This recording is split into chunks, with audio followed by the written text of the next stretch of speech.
ओम तत्पुरुषाय विद्महे महादेवाय धीमहि तन्नो रुद्रः प्रचोदयात्। जय भोलेनाथ। आज आप सुनेंगे सोमवार व्रत कथा, शिव चालीसा और अंत में हम भगवान शिव की आरती करेंगे। तो चलिए शुरू करते हैं। बाबा भोलेनाथ के आशीर्वाद के लिए अगर आप भी सोमवार का व्रत रख रहे हैं तो शिव व्रत कथा जरूर पढ़ें या सुनें, क्योंकि बिना व्रत कथा के उपवास पूरा नहीं माना जाता है। अब जानिए सोमवार व्रत की विधि। नारद पुराण के अनुसार सोमवार व्रत में व्यक्ति को ब्रह्म मुहूर्त में स्नान आदि से निवृत्त हो भगवान शिव जी को जल और बेल पत्र चढ़ाना चाहिए तथा शिव गौरी की पूजा करनी चाहिए।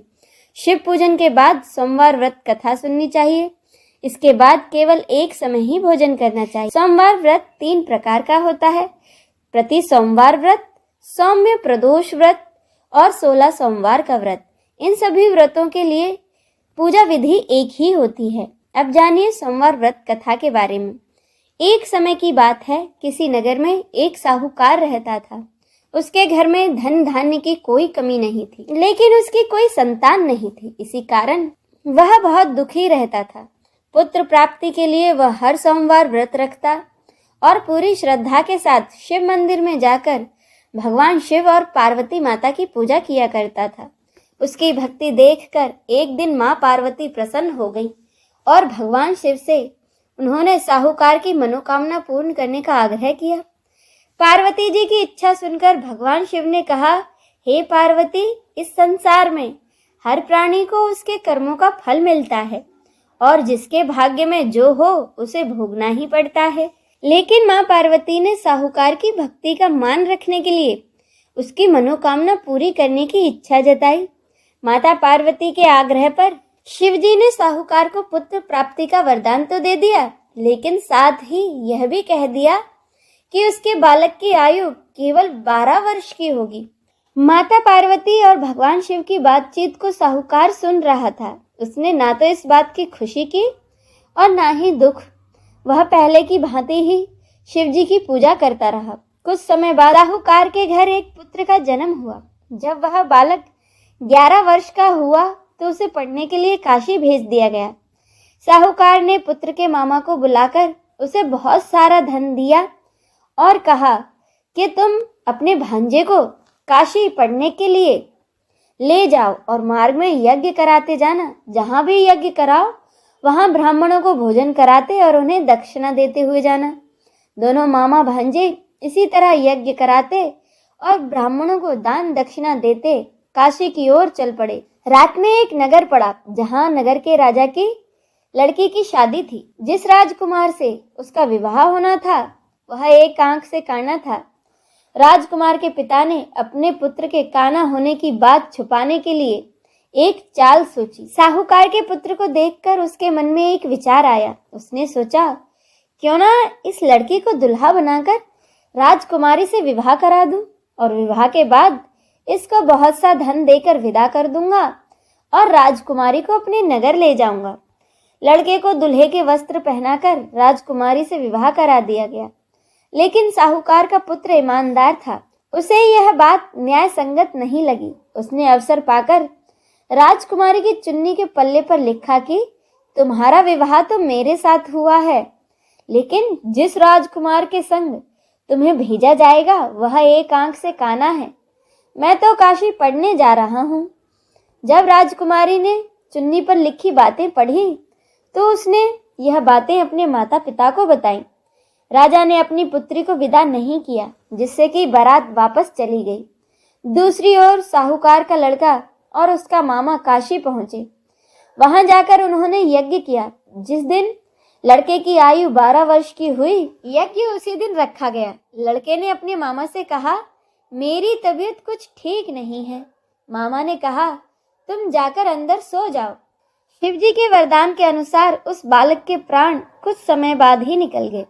मृत भांजे को देखकर उसके मामा ने विलाप शुरू किया। संयोगवश उसी समय भगवान शिव और माँ पार्वती उधर से जा रहे थे। माँ पार्वती ने भगवान से कहा, स्वामी, मुझे इनके स्वर सहन नहीं हो पा रहा है। आप इस व्यक्ति के कष्ट को अवश्य दूर करें। जब शिवजी बालक के पास गए तो वह बोले, कि देवी यह साहूकार का ही बेटा है, जिसे कि मैंने 12 वर्ष की आयु का वरदान दिया। अब इसकी आयु पूरी हो चुकी है। लेकिन मातृ भाव से विभोर माता पार्वती ने कहा, हे महादेव, आप इस बालक को और आयु देने की कृपा करें, अन्यथा इसके वियोग में इसके माता पिता भी तड़प तड़प कर ही मर जाएंगे। माँ पार्वती के आग्रह पर भगवान शिव ने उस लड़के को जीवित होने का वरदान दिया।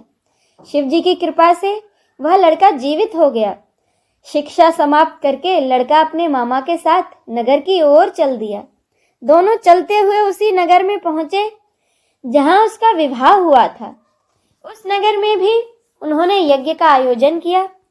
उस लड़के के ससुर ने उसे पहचान लिया और महल में ले जाकर उसकी खूब खातिरदारी की और अपनी बेटी को विदा किया। इधर साहूकार और उसकी पत्नी भूखे प्यासे रहकर बेटे की प्रतीक्षा कर रहे थे। उन्होंने प्रण रखा था कि यदि उन्हें अपने बेटे का सुसमाचार नहीं मिला तो वह भी प्राण त्याग देंगे। परंतु अपने बेटे के जीवित होने का समाचार पाकर वह बेहद प्रसन्न हुए। उसी रात भगवान शिव ने व्यापारी के स्वप्न में आकर कहा, हे श्रेष्ठी, मैंने तेरे सोमवार के व्रत करने और व्रत कथा सुनने से प्रसन्न होकर तेरे पुत्र को लंबी आयु प्रदान की है। इसी प्रकार जो कोई सोमवार व्रत करता या कथा सुनता और पढ़ता है, उसके सभी दुख दूर होते हैं और उसकी सभी मनोकामनाएं पूर्ण होती हैं। चलिए अब हम सब मिलकर शिव चालीसा का पाठ करें। जय गिरजापति दीन दयाला, सदा करत संतन प्रतिपाला, भाल चंद्रमा सोहत नीके, कानन कुंडल नाग फनी के, अंग गौर सिर गंग बहाए, मुंड माल तन शार लगाए, वस्त्र खाल वाघांबर सोए, छवि को देखी नाग मुनि मन मोहे, मैना मातु की हवे दुलारी, वाम अंग सोहत छवि न्यारी, कर त्रिशूल सोहत छवि भारी, करस सदा शत्रुन शयकारी, नंदी गणेश सोहे तह कैसे, सागर मध्य कमल हैं जैसे, कार्तिक श्याम और गणराउ, या छवि को कही जात न काऊ, देवन जब ही जाय पुकारा, तब ही दुख प्रभु आप निवारा, कियो उपद्रव तारक भारी, देवन सब मिली तुम ही ज्वाहारी, तुरत सड़ानन आप उठाए, लवनिमेश ममारी गिरायु, आप जलंधर असुर संहारा, सुयस तुम्हार विदित संसारा, त्रिपुरासुर सन दुम चाई, सब ही कृपा करी लीन बचाई, किया तप ही भागीरथ भारी, पूर्व प्रतिज्ञा तासु पुरारी, दानिन मह तुम सम कोई नाही, सेवक स्तुति करस सदाही, वेद माही महिमा तब गाई, अखत अनादि भेद नहीं पाई,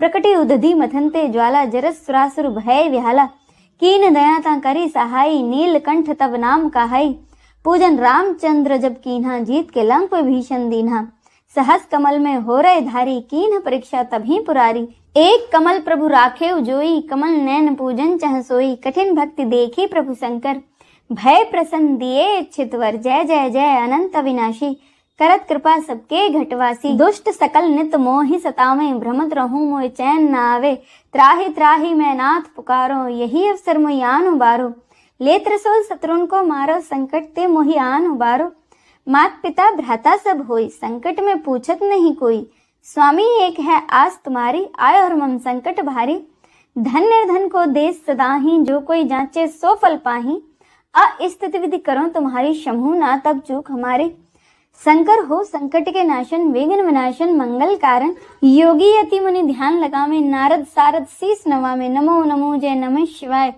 सुर ब्रह्मादिक पार न पाए, जो यह पाठ करे मन लाई, तापर होते हैं शंभु सहाय, ऋणिया जो कोई हो अधिकारी, पाठ करे सो पावन हारी, पुत्र होन कर इच्छा कोई, निश्चय से प्रसाद ते होई, पंडित त्रयोदशी को लावे, ध्यान पूर्वक होम करावे, त्रयोदशी व्रत करे हमेशा, तन नहीं ताके रहे कलेसा, धूप दीप नैवेद्य चढ़ावे, शंकर सम्मुख पाठ सुनावे, जन जन के पाप नसावे, अंत धाम शिवपुर में पावे, कहत अयोध्या आस तुम्हारी, जाने सकल दुख हरू हमारे, नित्य नेम कर पाठ करो 40, तुम मेरी मनोकामना पूर्ण करो जगदीश। इति श्री शिव चालीसा संपूर्णम। आइए हम सब मिलकर भगवान शिव की आरती करें।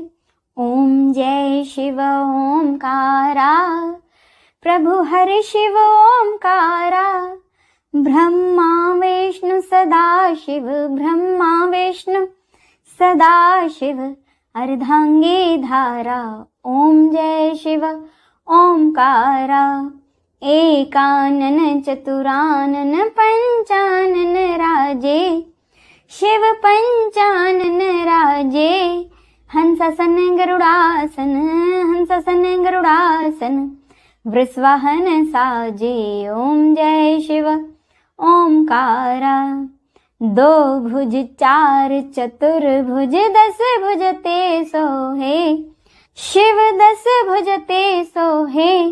तीन रूप निरखता, तीन रूप निरखता, त्रिभुवन जन मोहे ओम जय शिव ओमकारा। अक्षमाला वनमाला मुंडमाला धारी, शिव मुंडमाला धारी। चंदन मृगमद चंदा, चंदन मृगमद चंदा, भाले शशिधारी ओम जय शिव ओमकारा। श्वेतांबर पीतांबर वाघांबर अंगे, शिव वाघांबर अंगे। सनकादिक ब्रह्मादिक, सनकादिक ब्रह्मादिक, भूतादिक संगे ओम जय शिव ओमकारा। करके मध्य कमंडल चक्र त्रिशूल धरता, शिव चक्र त्रिशूल धरता। जग करता दुख हरता, जग करता दुख हरता, जग पालन करता ओम जय शिव ओमकारा। ब्रह्मा विष्णु सदा शिव जानत अविवेका, शिव जानत अविवेका। प्रणवाक्षर के मध्य, प्रणवाक्षर के मध्य, ये तीनों एका ओम जय शिव ओमकारा। त्रिगुण स्वामी जी की आरती जो कोई नर गावे, शिव जो कोई नर गावे। कहत शिवानंद स्वामी, कहत शिवानंद स्वामी, सुख संपत्ति पावे ओम जय शिव ओमकारा। ओम जय शिव ओमकारा, प्रभु हरि शिव ओमकारा। ब्रह्म विष्णु सदा शिव, ब्रह्म विष्णु सदा शिव, अर्धांगी धारा ओम जय शिव ओमकारा। ओम जय शिव ओमकारा। जय शिव शंभु।